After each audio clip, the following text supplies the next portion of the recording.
اگر وہ دوائی ہی ہے، بیمار ایسی بات نہیں کہتا. اگر بچہ چھوٹا بچہ ضد کرے کہ یہ کٹا ہے بھائی، کڑوا ہے، سب کو کھلا دو تاکہ ضد پوری ہو جائے نا. بچے ہوتے ہیں، اگر آپ ایک بچے کو مثلا وہ کٹی دوائی کھلاتے ہیں تو وہ کہتے ہیں دوسرے کو بھی کھلاؤ، یہ ہو سکتا ہے. لیکن ایک بڑے آدمی کے لیے یہ اس کا فائدہ کیا ہے؟ یہ بہت یہ عجیب ہے. اس طرح نہیں ہو سکتا. اس اسٹوری میں کٹنگ ہے. کیا مسئلہ؟ اگر وہ زہر تھا تو نبی صلی اللہ علیہ وسلم نے ان سے کہا کہ جیسے تم نے مجھے کہا تم خود بھی اس میں سے کھا لو نا. سینس تو یہ کرتا ہے. اچھا یہ کتنے عرصے بعد پھر انتقال ہوا ہے؟ پھر وہ حدیث میں نہیں کتنے عرصے بعد انتقال ہوا ہے، لیکن وہ اسی بیماری میں تھے، آخری بیماری میں، کہ جس کے بعد ان کے انتقال ہو گیا. ایک دن، 2 دن، 3 دن. عائشہ نے کہ زبردستی ان کو کھلایا ہے. نحمده ونصلي ونسلم على رسوله النبی الکریم الامین، اما بعد. معزز ناظرین و سامعین، اللہ رب العالمین قرآن مجید فرقان حمید میں ارشاد فرماتا ہے، یا ایھا الذین آمنوا، اے ایمان والو، ان جاءکم فاسق بنبأ، تمہارے پاس کوئی فاسق خبر لے آئے، فتبینوا، تو اس کی تحقیق کر لیا کرو. اس دور حاضر میں سب سے بڑا فاسق جس نے امہات المومنین، صحابہ اکرام، خلفائے راشدین، حضور کی امت کے تمام علماء، اولیاء، حتیٰ کہ سادات تک کو نہیں چھوڑا، حسن اللہ یاری، اس نے ایک نیا تازہ شگوفہ چھوڑا کہ نبی پاک علیہ السلام کو ازواج رسول صلی اللہ علیہ وسلم نے زہر پلائی تھی. اور حوالہ کہہ دیا بخاری شریف کا. یہ میرے سامنے بخاری شریف ہے، وہی حوالہ جو اس نے پڑھا ہے.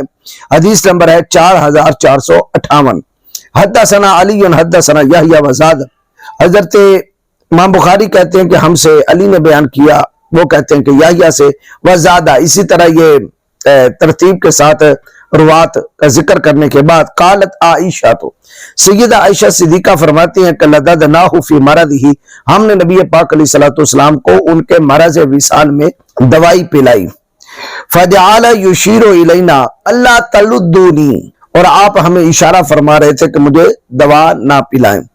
فقلنا، ہم نے کہا، کراہیۃ المریض للدواء، جس طرح مریض جو ہے وہ بیماری کے وقت دوائی پینے سے کراہت کرتا ہے، اس کو مکروہ جانتا ہے، پسند نہیں کرتا، شاید سرکار مدینہ صلی اللہ علیہ وسلم مرض کے سبب دوائی پسند نہیں فرما رہے.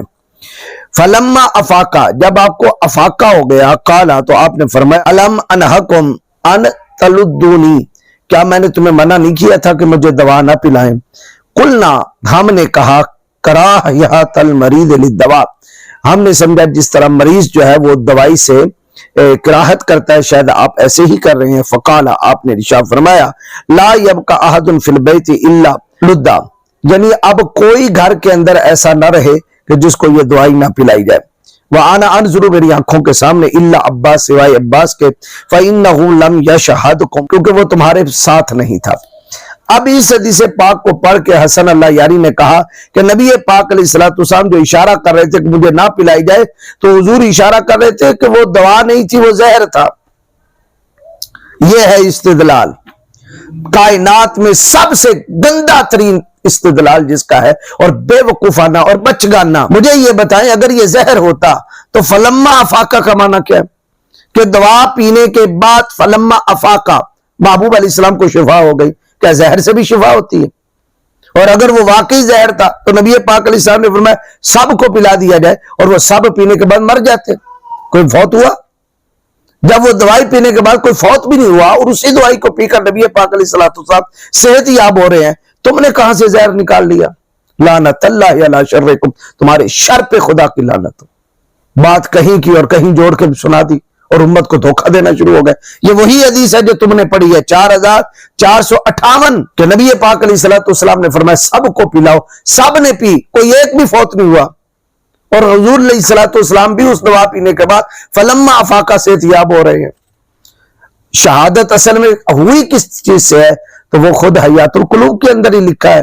تمہارے ملا باقر مجلسی نے لکھا کہ بسند معتبر حضرت جناب سیدنا امام جعفر صادق فرماتے ہیں کہ آقا کریم علیہ السلام نے فرمایا کہ جو مجھے زہر اولود بکری کا گوشت پیش کیا گیا خیبر کے موقع پر، فرمایا اس کا ایک لقمہ میں نے چکھ لیا تھا، وہی لقمہ 4 سال بعد اود کر آیا جس کی میں تلخی پاتا ہوں، اور اسی لقمہ کی وجہ سے نبی پاک علیہ السلام کی شہادت ہوئی ہے.